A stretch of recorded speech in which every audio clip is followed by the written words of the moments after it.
అందరికీ వందనములు. ప్రియమైన దేవుని బిడ్డలారా, ఈ ఉదయకాల సమయంలో పడకల మీద నుంచి లేకుండా ప్రభు యొక్క కృపావార్తను విన్నారండి. ఈరోజు పునరుద్ధానపు రోజు 25వ తారీఖు జనవరి నెల 2026 సంవత్సరం. ఈ ఉదయకాలం పడకల మీద నుంచి లేకుండా ప్రభు యొక్క కృపావార్తను మనం విన్నట్లయితే రండి దేవుని యొక్క వాక్యాన్ని విందాం. దేవుని లేఖన భాగాన్ని చూసినట్లయితే ఒక మాట మనం జ్ఞాపకం చేసుకుంటూ వద్దాం. కీర్తనల గ్రంథము 104వ అధ్యాయం 1వ వచనం. ఈరోజు పడకల మించి లేకుండా ప్రభు యొక్క కృపావార్తను విన్నారండి. కీర్తనల గ్రంథం 104వ అధ్యాయము 1వ వచనాన్ని మనం జ్ఞాపకం చేసుకుందాం. నా ప్రాణమా యెహోవాను సన్నుతించుము. యెహోవా నా దేవా, నీవు అధిక ఘనత వహించినవాడు, నీవు మహాత్యమును ప్రభావమును ధరించి ఉన్నావు. కాబట్టి ఇక్కడ మనం గమనించాల్సిన కోణం ఏంటంటే ప్రియులారా, దేవుని వాక్యం ఏముంటుందంటే యెహోవాను సన్నుతించుడి. నా ప్రాణమా యెహోవాను సన్నుతించుము. సన్నుతించుము అంటే అర్థం ఏంటంటే కీర్తించుడి అని అర్థం. కాబట్టి మనం కూడా పాట పాడుకుంటూ వస్తాం, కీర్తించి గణపతి కొనియాడదేమని కూడా పాట కూడా పాడుకుంటూ వస్తాం. సో ఈ రోజు మనం గమనించాల్సిన కోణం ఏంటంటే ఆయన సన్నతించాలి, ఆయన కీర్తించాలి. యెహోవా నా ప్రాణమా యెహోవాను సన్నతించమని కీర్తించమని దేవుని వాక్యం అంటే. సో దేవుణ్ణి మనం కీర్తించడానికి గల కారణం ఈ దేవుని మాత్రమే మనం ఎందుకు కీర్తించి సన్నతించి గణపరచాలంటే బైబిల్లో కొన్ని విషయాలు ఉంటాయి. ఈయన మాత్రం ఎందుకు ఆరాధించాలంటే, ఎందుకు గణపరచాలంటే మొట్టమొదటిగా కీర్తనల గ్రంథం 104వ అధ్యాయం 1వ వచనంలో యెహోవా నా దేవా, నీవు అధిక ఘనతను వహించిన వాడు.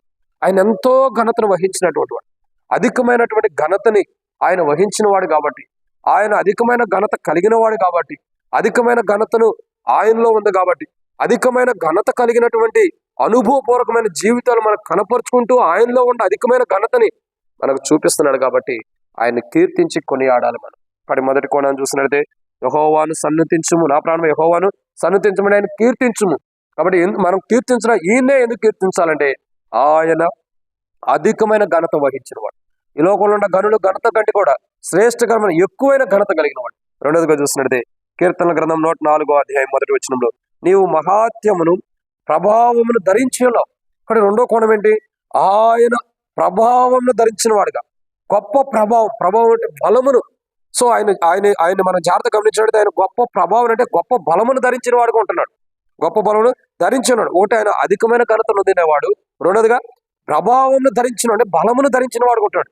ఎంతో గొప్ప బలాన్ని, ఎంతో విలువైనటువంటి బలాన్ని, ఎంతో గొప్ప బలమును ఆయన ధరించిన వాడుకుంటున్నాడు. కాబట్టి ఆయన ఎంతో బలవంతుడు కాబట్టి ఎర్ర సముద్రాన్ని పాయలుగా చేశాడు. అంత గొప్ప బలవంతుణ్ణి మనం ఏం చేయాలి? కీర్తించి స్తుతించి ఆరాధించాలి. మూడో మాట చూద్దామని కీర్తనల గ్రంథం 104వ అధ్యాయం 2వ వచనం. వస్త్రము వలె వెలుగును నీవు కప్పుకొని ఉన్నావు. అంటే మానవుడు ఒక వస్త్రాన్ని ఎలా కప్పుకుంటాడో అలా దేవుడు తన వెలుగును కప్పుకున్నవాడు కూడా.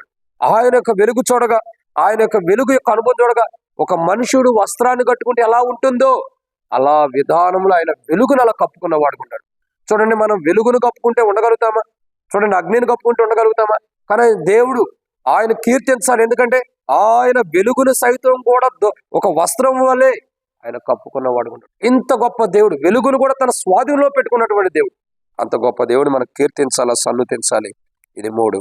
4 విషయాన్ని చూద్దాం. కీర్తనల గ్రంథం 104వ అధ్యాయం 3వ వచనం చివరిలో మేఘములను తన వాహనములుగా చేసుకొని, ఏంటండి? మేఘములను తన వాహనంగా చేసుకుంటున్నటువంటి వాడు. కాబట్టి ఆయన సన్నుతించాలి. ఎందుకు? ఆయన అధికమైన ఘనత కలిగిన వాడు, 2 ప్రభావం ధరించిన వాడు, 3 వెలుగును కప్పుకున్నవాడు, వస్త్రం వలె వెలుగును కప్పుకున్నవాడు, 4వదిగా మేఘములను తనకు వాహనంగా చేసుకున్నవాడు. ఎవడైనా మేఘములను వాహనంగా చేసుకుంటారా? ఇది అసాధ్యం, కానీ ఆయనకు మాత్రమే సాధ్యం. ఇది అసాధ్యం, కానీ ఆయనకు మాత్రమే సాధ్యం. ఏ మనుషుడు ఎవడో కూడా మేఘమును చూడగా ఒక మేఘాన్ని వాహనంగా చేసుకోగలిగిన వాడు ఎవడో లేడు. కానీ ఆయనకు మాత్రమే చెల్లిద్ది, అది ఆయనకు మాత్రమే వర్తించింది. ఆయన మేఘములను తన వాహనముగా చేసుకున్నవాడు ఉన్నాడు.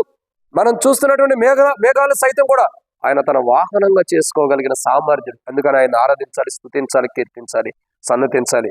ఇది 4. 5వ విషయం చూసినట్టు కీర్తనల గ్రంథం 104వ అధ్యాయం 4వ వచనం. వాయువులను తనకు దూతలుగాను అగ్ని జ్వాలను తనకు పరిచారకులుగాను ఆయన చేసుకుని ఉన్నారు. కాబట్టి 5వ కోణం ఏంటంటే ప్రియులారా, పరిచారకులు, అగ్ని జ్వాలను తనకు పరిచారకులుగా చేసుకున్నాడు. చూడండి ఎంత గొప్ప ధన్యత. అగ్ని జ్వాలను అంటే మంటలను ఆయన పరిచారకులుగా చేసుకుంటూ వస్తున్నాడు. ఆ అగ్ని ఏదైతే ఉందో, ఏ మంట అయితే ఉందో, ఏ అగ్ని అయితే మండుతూ వస్తుందో, ఏ అగ్ని జ్వాలలు అయితే మండుతున్నాయో అవి దేవునికి పరిచారకులు. ఎవరికి? దేవునికి. ఎంత గొప్ప ధన్యత చూడండి.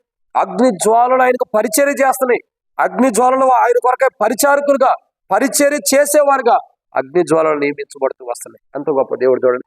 చూడండి, ఆయన అధికమైన ఘనత వహించిన వాడు, ఆయన ప్రభావం అంటే బలమును ధరించిన వాడు, ఆయన వస్త్రముల వలె వెలుగును కప్పుకున్నవాడు, మేఘములను తన వాహనముగా చేసుకున్నవాడు, ఇంకా అగ్ని జ్వాలను తన పరిచారకులుగా చేసుకున్నవాడు. ఇంత గొప్ప దేవుడినైనా, ఇంత గొప్ప దేవుడినైనా యెహోవాను మనం సన్నతించకపోతే, ఇంత గొప్ప దేవుడైనటువంటి యెహోవాను అంటే దేవుడే మన తండ్రిని మనం సన్మానించకపోతే, సన్నుతించకపోతే, మనం కీర్తించకపోతే మనం చాలా భ్రష్టులు, దౌర్భాగ్యం. ఈ ఉదయకాలం పడకల మించి లేకుండా ప్రభు యొక్క కృపావార్తను వింటూ దేవుని సన్నిధికి వచ్చి ఈరోజు ఉదయకాలం విన్న వాక్య వెలుగులో దేవుని మందిరంకి వెళ్ళి ఆరాధించేటప్పుడు కూడా ఆ మహోన్నతుడైన దేవుడిని ఆరాధించాలి. ఎందుకంటే ఆయన అధికమైన ఘనతకు వహించిన వాడు, ఎంతో ప్రభావం అంటే బలమును ధరించిన వాడు, వస్త్రంలో వెలుగు ధరించిన వాడు, మేఘం తన వాహనంగా చేసుకున్నవాడు, ఇంకా అగ్ని జ్వాల తనకి పరిచారకులుగా చేసుకున్నవాడు. ఇంత గొప్ప దేవుడు నీ ఎడల కనికరిని చూపిస్తున్నందుకు, ఇంత గొప్ప దేవుడు నీకు దేవుడు కొన్నందుకు ప్రభుని సన్నుతిస్తూ కీర్తిస్తూ ప్రభుని గణపరిచేవారుగా ఈరోజు మనం ఉన్నట్టు ప్రభు సాయించారు కాక ప్రార్థన. మమ్మల్ని మిక్కులుగా ఎక్కువగా ప్రేమించిన ప్రిపారలోకి తండ్రి, పరిశుద్ధుడైన దేవా మీకు స్తోత్రంలో ఇటువంటి వాక్యం నీరు కన్ఫర్మ్ చేసి మా జీవితాల్లో మేలు క్షేమాన్ని అనుగ్రహించి ప్రతి శత్రుకార్యాలు కూడా అయిపరిచి మీరు మహిమ తెచ్చుకోమని, వాక్య వెలుగులు మా జీవితాలు సరిచేయమని యేసు ప్రభు నామములో ప్రార్థిస్తున్నాను తండ్రి. ఆమేన్. అందరికీ మన ప్రభువైన యేసుక్రీస్తు నామములో శుభాభివందనములు. ప్రైజ్.